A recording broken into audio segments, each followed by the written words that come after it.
오늘은 소득 있는 업무와 노령연금 이 주제에 대해서 살펴보도록 하겠습니다. 가끔 친구들을 만나면 저에게 이런 질문을 합니다. 연금 받을 때 소득이 상당히 있으면 연금을 아예 주지 않거나 상당 부분 깎아서 준다는데 이게 맞는 말이니? 라는 질문들을 많이 받습니다. 그래서 이 부분을 여러분도 궁금해 하실 것 같아서 한번 정리해 봤습니다. 국민연금 법상에는 월 평균 소득 금액이 일정 금액을 초과하면 소득 있는 업무로 봐서 연금 지급을 정지하거나 연금액을 감액한다. 이렇게 규정이 되어 있습니다. 그럼 여기서 말하는 월 평균 소득 금액이란 뭘까요? 바로 필요 경비를 공제한 사업소득 금액하고 근로소득을 공제한 근로소득 금액, 이 두 가지를 합한 것이 월 평균 소득 금액이 되겠습니다.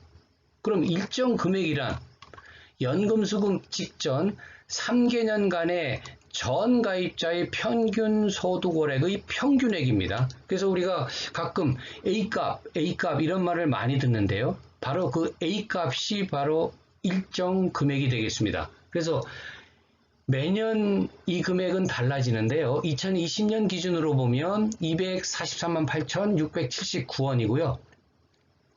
만약에 근로소득만 있는 분이 계시다. 그러면은 근로소득 공제 전 금액으로 월 338만 3,741원이 되겠습니다. 이를 연간으로 환산하면 4천만 원이 좀 넘는 금액이 됩니다. 그래서 이처럼 월 평균 소득 금액이 일정 금액을 초과한다. 그러면 연금 지급이 정지되거나 감액이 되는데요. 바로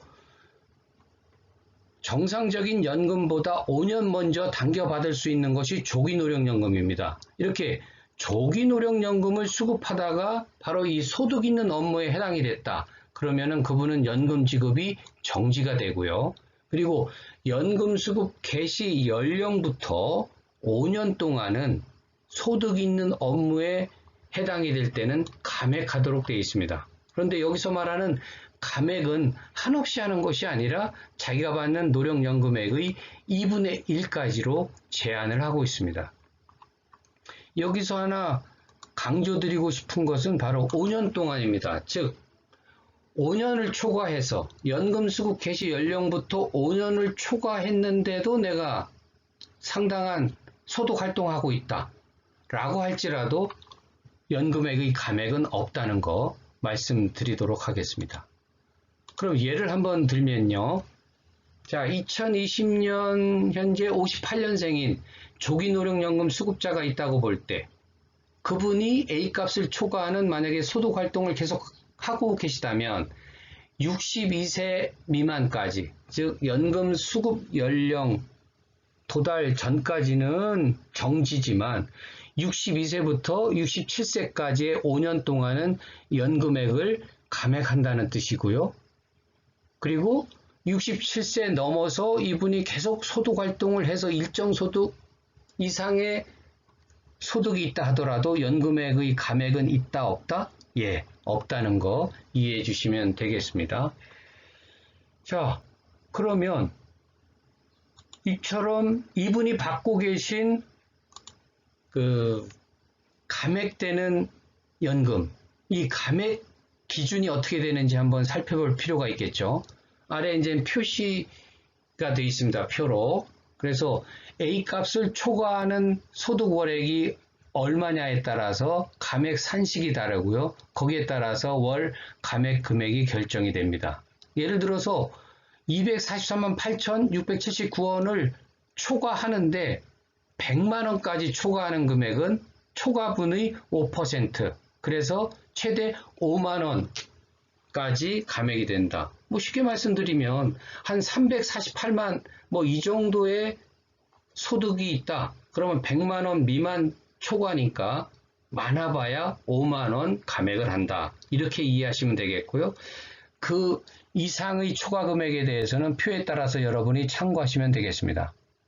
그런데 이런 감액 기준이 사실 2015년 7월 29일 법 개정 전에는 그냥 연령에 따라서 일률적으로 감액을 했습니다. 그래서 연금 수급 연령에 딱 도달했을 때 일정 소득을 초과했다. 그러면은 연금액이 50% 이런 식으로 또 1년이 지나고 나서는 40% 그래서 5년 되기 1년 전에는 10%를 감액하는 그래서 50에서 10%씩 일률적으로 연령에 따라서 감액을 했는데요. 2015년 7월 29일 이후부터는 지금 보여드리는 표에 따라서 초과되는 금액에 따라서 이렇게 합리적으로 좀 감액하도록 제도가 개선이 됐습니다. 그래서 여러분께 이렇게 소득 있는 업무와 노령연금에 대해서 살펴봤고요.